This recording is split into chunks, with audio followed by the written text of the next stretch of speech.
Hello everyone. First of all thank you because last video मेरी reading पर आपने चलो जितना भी प्यार आया, बट चलो स्टार्टिंग इतना ही आता होता है। मेरे 5 सब्सक्राइबर्स हो गए। So I am really happy for this कि चलो अगर 5 में से किसी को भी मेरा कंटेंट अच्छा लगा तभी उसने सब्सक्राइब करा मेरा चैनल। So means I am serving someone. So this is a really important thing for me. So straight away अब मैं वीडियो स्टार्ट करूँगा। I will not waste time like other YouTubers. Now I will share my speaking tips. मैंने आपको पहले ही कहा था कि मेरे स्पीकिंग में 7 बैंड आए थे, लिसनिंग में 8.5, रीडिंग में 7.5 एंड राइटिंग में 7।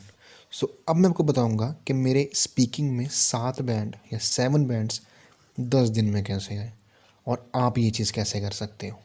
बहुत ईजी टिप्स हैं। आपको देख के लगेगा कि वाकई में ये चीज़ यूट्यूब पे कोई नहीं बता रहा, बट यही चीज़ असल में मैटर करती है। First tip is practice daily. अब आप कहोगे ये तो बहुत ही ईजी टिप है, ये तो सब कह रहे हैं, पर इसके पीछे की साइकोलॉजी कोई नहीं बता रहा। सी आपकी मदर लैंग्वेज पंजाबी हो सकती है, हिंदी हो सकती है, एनीथिंग। आपने ये चीज़ भी तो 15-20 सालों में सीखी है ना। फर्स्ट थिंग इज़ आपका एक्सपेक्टेशन बहुत हाई है कि हमें 10 दिन में इंग्लिश सिखा दो, हमें 20 दिन में इंग्लिश सिखा दो। This is not possible. अगर आपको एक लैंग्वेज प्रॉपर, अगर आप आज अपनी मदर लैंग्वेज बोल पा रहे हो, आपको 15-20 सालों का टाइम लगा है वो सीखने में। अगर आप एरर फ्री बात करो तो एरर्स तो आएंगे। तो अगर आपको इंग्लिश सीखनी है तो 10 दिन में आप नहीं सीख सकते। मुझे अगर मेरे भी 7 बैंड्स आए हैं तो मुझे प्रैक्टिस थी पहले से। सो फर्स्ट स्टेप अगर आपको आइल्स क्लियर करनी है तो वो है प्रैक्टिस 1 आवर डेली। अब ये चीज़ भी सभी कह रहे हैं, तभी आप अपनी मदर लैंग्वेज की तरह इंग्लिश को बोल पाओगे। अब 1 आवर से मतलब कई लोग क्या करते हैं, हमारे पास साथ नहीं है, या कभी 15 मिनट कर ली, आधा घंटा कर ली, टाइम नोट नहीं करते। ऐसी चीज़ नहीं करनी। एक बड़ा ये थिंक बेवकूफ़ सा यूट्यूब पर सब बता रहे हैं कि शीशे के आगे खड़े होकर बोलो, ये आपको हेल्प नहीं करने वाला। मैं आपको साइकोलॉजिकल फैक्ट बता रहा हूँ, ये आपको नहीं करने वाला। अगर आपने 1 घंटा प्रैक्टिस करनी भी है ना, आप उस टाइम सोचोगे भी इंग्लिश में, कम्युनिकेशन भी इंग्लिश में ही करोगे। अब बड़ों को दिक्कत आती है कि चलो सोच तो लेते हैं, सोचने के कौन सा पैसे लगते हैं, बट कम्युनिकेशन किसके साथ करें, क्योंकि हमारे आसपास तो लोग इंग्लिश बोलते ही नहीं। इसके लिए मैंने एक वे निकाला था। मैं प्रैक्टिस कैसे करा करता था, कस्टमर केयर को फ़ोन कर लो। आई नो थोड़ा एथिकल वे है, बट आपने भी प्रैक्टिस करनी है। क्योंकि ना अगर आप किसी फ्रेंड के साथ बात करोगे इंग्लिश में, और अगर आपको इंग्लिश में बात करनी नहीं आ रही, वो आप पे हंसेगा, आपको नर्वस फील कराएगा। यही अगर आप कस्टमर केयर पे फ़ोन करते हो, वो आप पे कभी नहीं हंसेंगे। कस्टमर केयर कोई सा भी कर पकड़ लो, जौन सा सिम यूज़ कर लियो, जियो, उसको फ़ोन मार लो, एयरटेल को फ़ोन मार लो, जितने भी कस्टमर केयर नंबर है सब में फ़ोन मार लो, और वो फ़ोन काटते भी नहीं इतनी जल्दी। आप उनके साथ बात करो, इंग्लिश में करो। वो आपके साथ अगर हिंदी में स्टार्ट होंगे भी, आप इंग्लिश में रखो, वो भी इंग्लिश में ही बात करेंगे। अगर आप टूटी फूटी इंग्लिश बोल भी रहे हो, इट हार्डली मैटर्स यार, क्योंकि आपको सीखनी है इंग्लिश, उनको आती है तभी वो बात कर रहे हैं, तभी वो ज्वाइन हो चुके हैं कॉल सेंटर में, वो जॉब कर रहे हैं। बट आपको सीखनी है, आपको प्रैक्टिस करनी है। So you need a person with whom you can talk in English.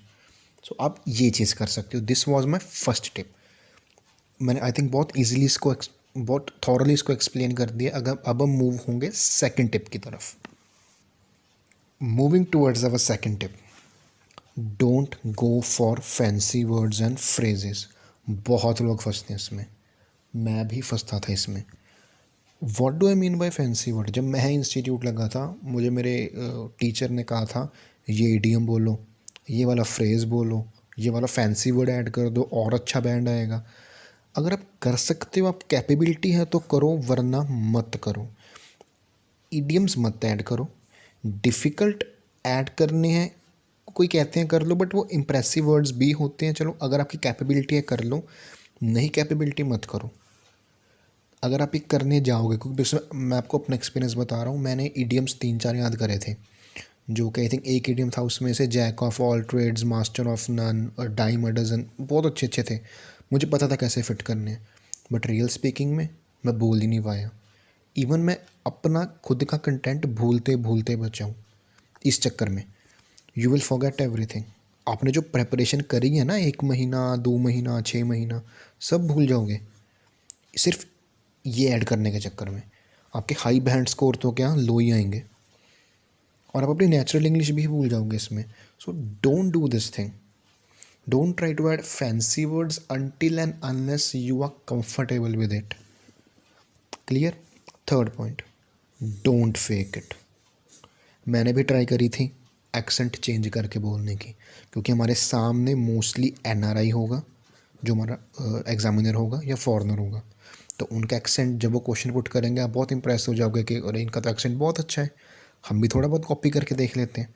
फंसोगे मत करना, वो पहचान लेगी आपको. अपना एक्सेंट वही रखो. देखो एग्जामिनर जो है ना, उसको 10 से 15 ईयर्स या उससे ज़्यादा का एक्सपीरियंस है.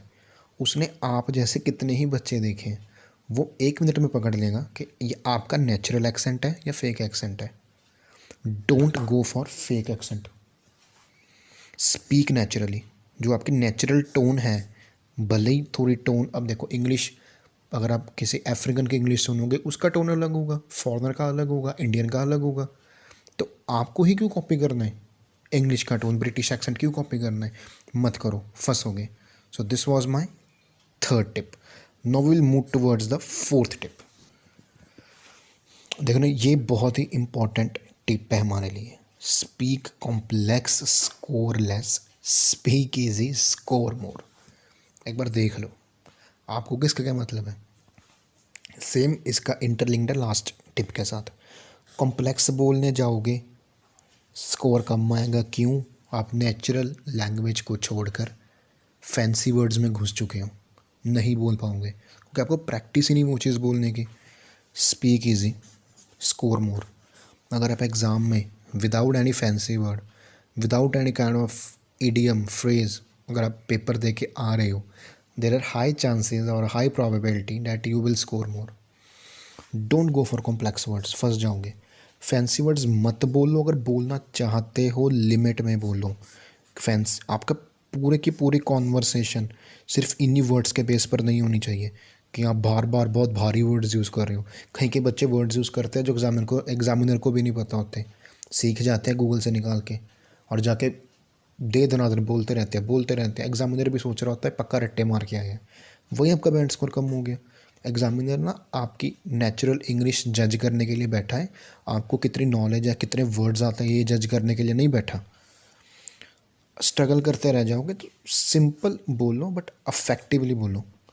तो this is the most basic way. Now we will move toward the fifth tip. Don't be nervous and don't speak in one गो.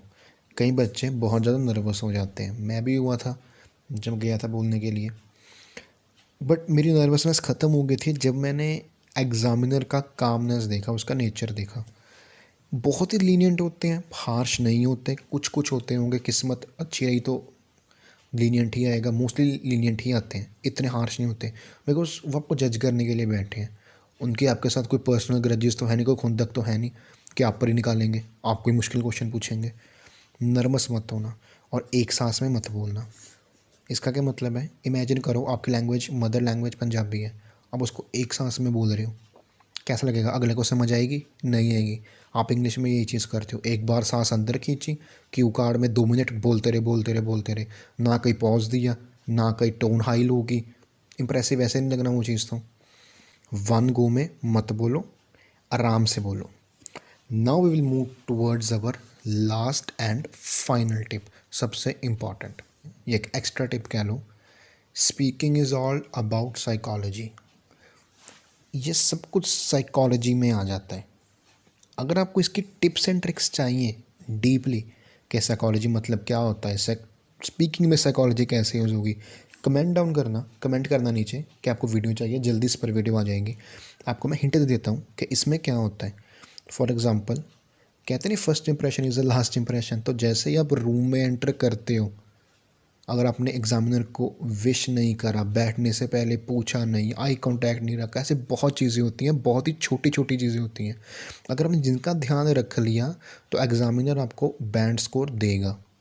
और अगर एग्ज़ामिनर को लगा कि आप रूड हो, भले ही आपने बहुत अच्छा बोला हो, अगर उसको लगा कि आप रूड हो, आपका बिहेवियर ठीक नहीं है, नहीं बैंड स्कोर देगा, क्योंकि ऑब्वियसली वो हमसे बहुत बड़ा है, हम एज अ स्टूडेंट है, वो हमारा टीचर है, तो हम रूड बिहेवियर तो शो कर ही नहीं ना सकते वहाँ पर।